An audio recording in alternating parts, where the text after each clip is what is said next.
so we were working on the infinite combo. Oh, not that one, but that's a good one too. I meant this.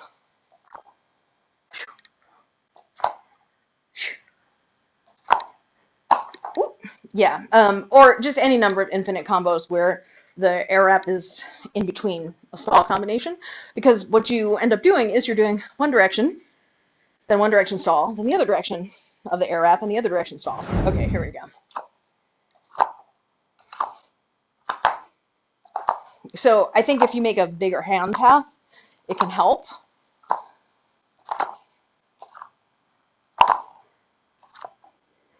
And then the other thing that can help actually is if you do, so I know they're both, I know it's flat like this, but if you make more of a V, I don't know if you can see the difference. So like this is more of like a V angle in front of me instead of flat. If you have a little bit more of a V, it's a little easier to intersect the poi. Try keeping your elbow out more. In fact, you know tango. You know how when you're in tango you do more of a frame? Yeah, so more frame while you're doing it, and it should hit your arm less in theory. What it looks like is happening consistently is at the point where you're hitting the tangle, you just stop and you don't continue applying force. So equal and opposite force. Okay, that might be a rotation of your hand thing. So it might be that you're doing this instead of this. This instead of this. When you're rotating like this, the top of your hand is exposed more.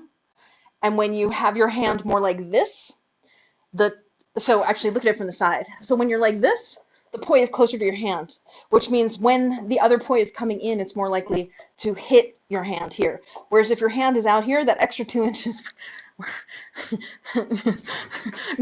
the extra 2 inches matters because you know, you're sticking it in there and like you've just got more space to manipulate things. I'm just saying, size matters.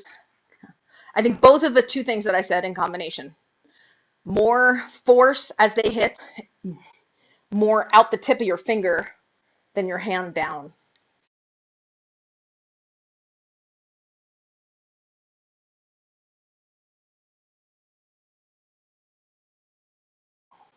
I mean, they're still not as good as my good direction, though.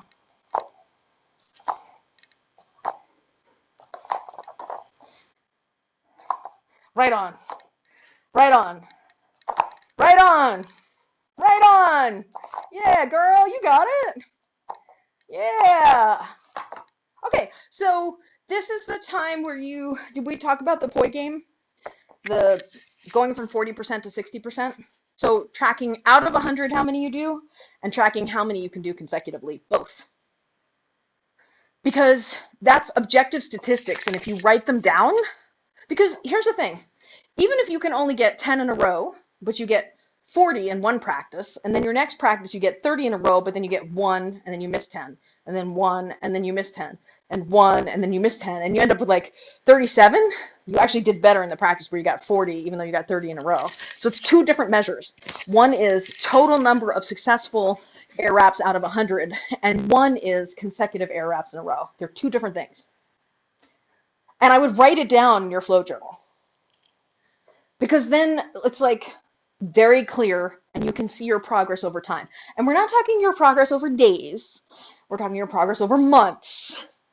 We want to extend your sense of time so that you can, you know, forestall any frustrations you might have from premature judgment.